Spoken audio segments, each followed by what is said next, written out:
So we ended up in London, and again, all the kids were still together. I don't know why we were still together, but London was a hub at that point, and this was the last time that we were going to be together before we all dispersed the different countries. And we were already, I was scheduled to, everyone was going to live with a family in that particular country, so that they can experience what it was like to live in that country with that family.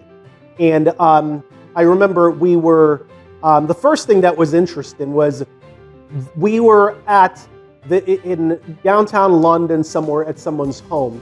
And we were told it's a millionaire's home that we're at. And this house was worth millions of dollars. And what was really interesting back then, it's interesting how kids see the world differently. But to us, yes, that house may have cost millions of dollars, but it wasn't a big house at all. It seemed like a reasonably small house and I was wondering, I'm like, there's certainly a lot bigger houses in the United States than there. I remember that guy's house cost $2 million at the time. This is going back, 30 plus years ago, 35 years ago. I was thinking, well, I'm just not impressed by how much money this guy spent for this house, and it just seemed like the space is so much smaller than what we had, even back in the United States, when I would consider what a big house would look like.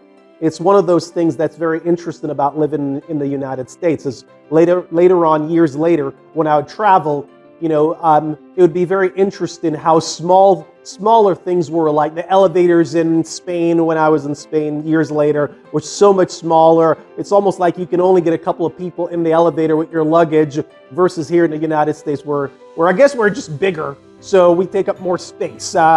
Maybe that's part of it. But Americans just like bigger things.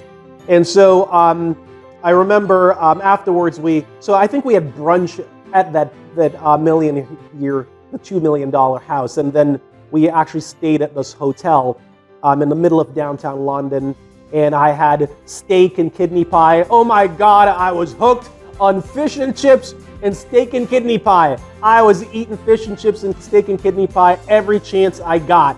And at that point, I was working out. I was hooked on working out. And during the daytime, you could just go off in London and just do whatever you wanted to do.